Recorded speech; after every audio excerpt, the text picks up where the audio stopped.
আসসালামু আলাইকুম। আজকে এই দিনটাতেই আমাদের বাইক দিয়ে ঘোরার শেষ দিন ছিল। আর এই বাইকটার সাথে যে আমাদের আজকে শেষ দিন হবে সেটা আমরা একদমই বুঝতে পারিনি। মাত্র ১ মাসেই এই বাইকটা কিনে বাইকটাকে বিক্রি করে ফেলতে হবে এটা আমরা কল্পনাতেও ভাবিনি। একটা মধ্যবিত্ত পরিবারের ছেলে যখন অনেক কষ্ট করে সংসার চালিয়ে তার পছন্দের জিনিসটা কিনে, এইখানে অনেক কষ্ট হয়, অনেক কিছু করতে হয়। এটা যাদের সাথে হয়েছে তারাই একমাত্র জানে। আর যারা বাইক চালায় তাদের কাছে বাইক মানে একটা ইমোশন, বাইক মানে একটা ভালোবাসা, আর বাইক মানে একটা আবেগ। কিন্তু আমাদের এই বাইকটা আমরা বেশি দিন ধরে রাখতে পারিনি, কারণ যে কোনো একটা কারণেই আমাদের বাইকটা বিক্রি করে দিতে হয়। আর ফাহিম এই বাইকটাকে বিক্রি করার পর থেকে ও অনেক একা একা হয়ে যায়।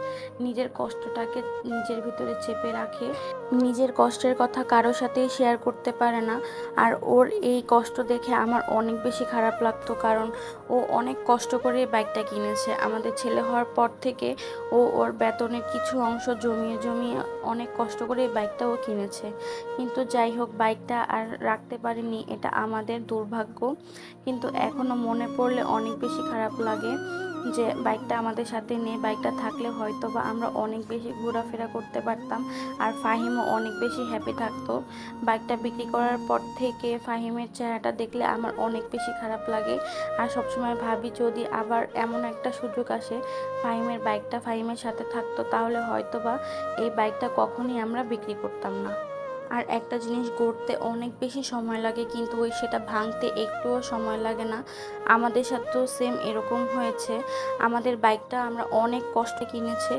আসলে বাইকটা কেনার পর থেকে ও অনেক বেশি খুশি থাকতো, এটা দেখে আমার অনেক ভালো লাগতো।